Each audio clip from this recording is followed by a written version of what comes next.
हाच काळ असतो, हेच वय असतं ज्या काळामध्ये, ज्या वयामध्ये आमच्या मुलांमध्ये आम्हाला प्रेरणा रुजवता येतात, त्याला प्रेरणा देता येतात. आपण काहीतरी केलं पाहिजे, काहीतरी घडवलं पाहिजे, काहीतरी बनलं पाहिजे, काहीतरी बनवून दाखवलं पाहिजे. ही उर्मी पेरायचा जो काळ आहे ना, तो हा सगळ्यात महत्वाचा काळ आहे. वयाच्या 12व्या वर्षापर्यंत आमची पुरा प्रचंड शक्तीनं खेचून घेत असतात.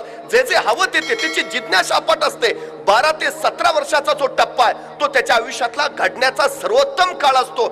या टप्प्यात जर त्याला योग्य संस्कार मिळाले, या टप्प्यात जर त्याला योग्य विचार मिळाले, या टप्प्यात जर त्याच्या आचारावर योग्य नियंत्रण आलं, तर निश्चितपणे आपल्याला हवं तसं कर्तृत्व आम्ही घडवू शकतो. ही सगळ्यात मोठी गोष्ट आहे. त्यामुळे आमच्या मुलाला काय घडवायचं आहे हे आपण त्याला नेमकं कशा पद्धतीनं घडवतो याच्यावर सगळ्यात जास्त अवलंबून आहे. हा सगळ्यात महत्वाचा विषय. म्हणजे अनेक डॉक्टर्स किंवा मानसशास्त्रज्ञ असं सांगतात की नुकतंच जन्माला आलेलं मूल तुम्ही आम्हाला आणून द्या आणि त्याला काय बनवायचंय ते सांगा, आम्ही त्याला बनवून देतो.